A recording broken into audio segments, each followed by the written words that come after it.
अब देखिए हम लोग जो है ना इंटरनेट वाला पढ़ेंगे, जो बिहार बोर्ड वाला था उसी क्वेश्चन को देखेंगे। साइंस का, इसमें जो साइंस का क्वेश्चन है उसी को हम लोग आज देखने वाले हैं।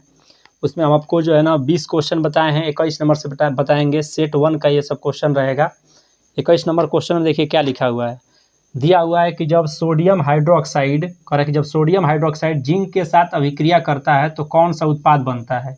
माने जब सोडियम हाइड्रोक्साइड, देखिए सोडियम हाइड्रोक्साइड का सूत्र है, सोडियम हाइड्रोक्साइड क्या है तो बेस है, और जिंक क्या है तो मेटल है, यानी धातु है। यानी जो क्षार जो है धातु के साथ अभिक्रिया करता है तो आप जानते हैं नमक बनता है प्लस में जल बनता है। तो सोडियम हाइड्रोक्साइड जब जिंक के साथ अभिक्रिया करता है तो क्या बनता है, तो सोडियम जिंकेट बनता है। क्या बनता है, सोडियम जिंकेट, और प्लस में क्या बनेगा, वाटर बनेगा। ये सोडियम जिंकेट का सूत्र है Na2ZnO2। तो आपसे पूछ रहा था कि जब सोडियम हाइड्रोक्साइड जिंक के साथ अभिक्रिया करता है, रिएक्शन करता है, तो कौन सा प्रोडक्ट बनता है, क्या उत्पाद बनता है, तो सोडियम जिंकेट बनता है, प्लस में वाटर बनता है। क्या बनता है, सोडियम जिंकेट बनता है, प्लस में वाटर बनता है। और ये भी याद रखिए फॉर्मूला के तौर पर कि कोई भी बेस यानी कोई भी क्षार जब किसी धातु के साथ यानी मेटल के साथ रिएक्शन करता है, अभिक्रिया करता है, तो हमेशा नमक बनता है प्लस में वाटर बनता है। क्या बनता है, नमक प्लस वाटर, यानी सॉल्ट बनेगा प्लस में वाटर बनता है।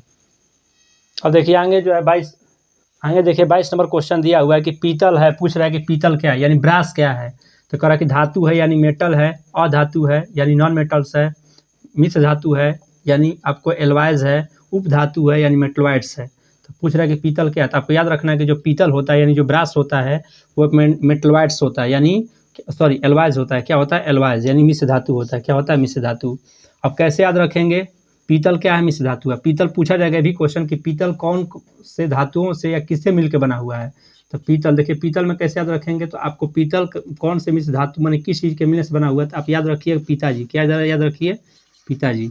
अब देखिए पिताजी में पी क्या हो जाएगा, तो पी का मतलब हो जाएगा पीतल। क्या हो जाएगा, पीतल हो जाएगा। और ता का मतलब क्या हो जाएगा, ता का मतलब हो जाएगा तांबा। क्या हो जाएगा, तांबा।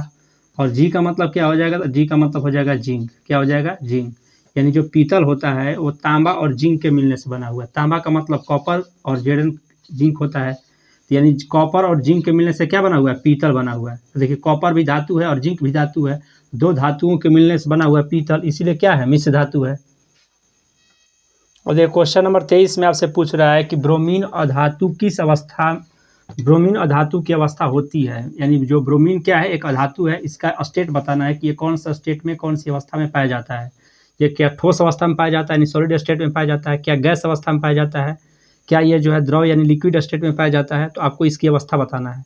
तो ब्रोमीन एक ऐसा धातु है जो कि किस अवस्था में पाया जाता है, द्रव अवस्था में पाया जाता है। और आपको याद रखना है कि जो ब्रोमीन होता है ये अधातु है, ये द्रव अवस्था में पाया जाता है, और एक धातु भी होता है जो द्रव अवस्था में पाया जाता है, उसका नाम है मरकरी। क्या नाम है, मरकरी।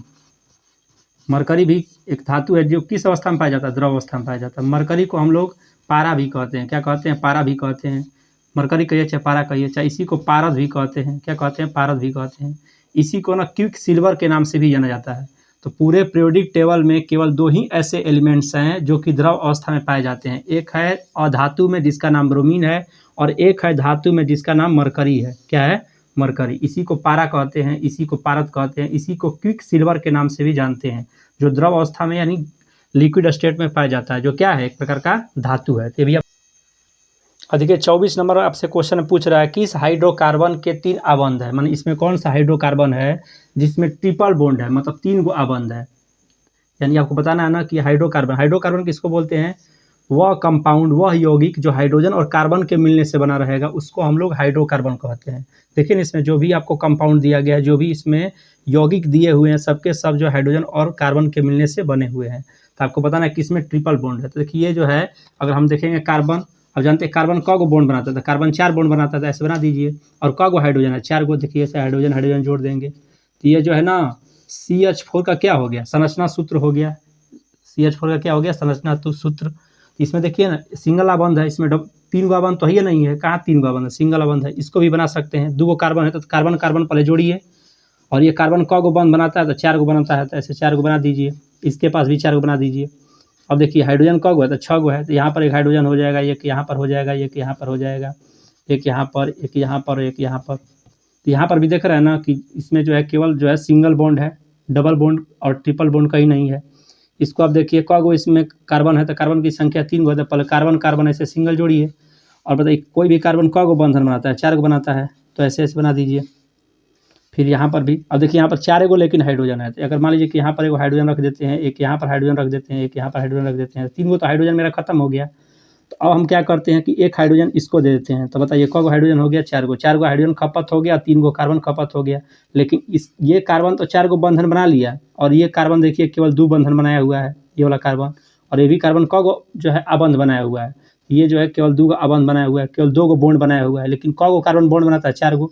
तो पूर्ति कर दीजिए, देखिए 3 गो बना दिए। तो 3 गो बना दिए, तो इस कार्बन के पास क गो अबंध हो गया? 4 गो अबंध हो गया। इस कार्बन के पास भी 4 गो अबंध हो गया, इस कार्बन के पास भी 4 गो अबंध हो गया। सब अपना ऑक्टेट पूरा कर लिया ना।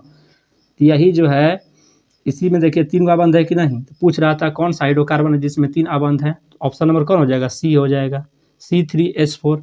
और देखा जाए कार्बन ये कौन से फैमिली में आता है? देखिए 1 2 3, 3 गो कार्बन है, ये क्या हो जाएगा? प्रोपाइन। ये प्रोपाइन ग्रुप का मेंबर है, प्रोपाइन ग्रुप का ये हाइड्रोकार्बन है। ये मीथेन, ये अल्केन ग्रुप का हाइड्रोकार्बन है, ये भी अल्केन ग्रुप का हाइड्रोकार्बन है, और ये भी अल्केन ग्रुप का ही हाइड्रोकार्बन। इसका नाम मीथेन है, इसका नाम ईथेन है, इसका नाम प्रोपेन है। क्या है? प्रोपेन। इसमें भी सिंगल बॉन्ड रहेगा, ऐसे ऐसे आप करके देख सकते हैं।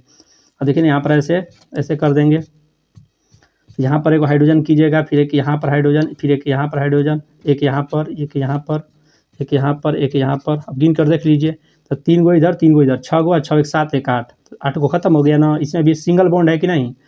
तो पूछ रहा था कौन ऐसा हाइड्रोकार्बन जिसमें 3 अबंध है? तो ये ऑप्शन नंबर सी, जिसका नाम है प्रोपाइन, इसी में जो है 3 अबंध है। तो ये ऑप्शन नंबर सी हो जाएगा। कौन हो जाएगा? Option number. और देखिए अगला क्वेश्चन 25 नंबर में पूछ रहा है कि चीनी का रासायनिक सूत्र है, यानी चीनी का आपसे ना केमिकल फार्मूला पूछ रहा है कि चीनी का हमको जो है शुगर का केमिकल फार्मूला क्या होता है। तो याद रखिएगा C12H22O11। ये जो है चीनी का क्या होता है? रासायनिक सूत्र होता है। आपसे भी कभी पूछता है एग्जाम में कि चीनी के रासायनिक सूत्र में कार्बन के जो है कितने अणु हैं, सॉरी कार्बन के कितने परमाणु होते हैं। तो कार्बन कितने परमाणु होते हैं? 12 होते हैं। ये भी पूछ सकता है एग्जाम में, याद रखिएगा। हाइड्रोजन के कितने परमाणु होते हैं? तो हाइड्रोजन के जो है 22 परमाणु होते हैं। ऑक्सीजन कितने परमाणु होते हैं? 11 परमाणु होते हैं। यही पूछ सकता है ना कि चीनी का रासायनिक सूत्र बनाने के लिए कौन कौन से परमाणु भाग लेते हैं। तो कार्बन भाग लेता है, हाइड्रोजन भाग लेता है, और कौन भाग लेता है? ऑक्सीजन भाग लेता है। तो ये जो है ना आपको चीनी का रासायनिक सूत्र है। उसी प्रकार ये ग्लूकोज का रासायनिक सूत्र होता है, जिसका नाम है C6H12O6। इसको भी याद रखना, ये किसका सूत्र है? ग्लूकोज का रासायनिक सूत्र है। चीनी का रासायनिक सूत्र क्या होता है? C12H22O11, C12H22O11, C12H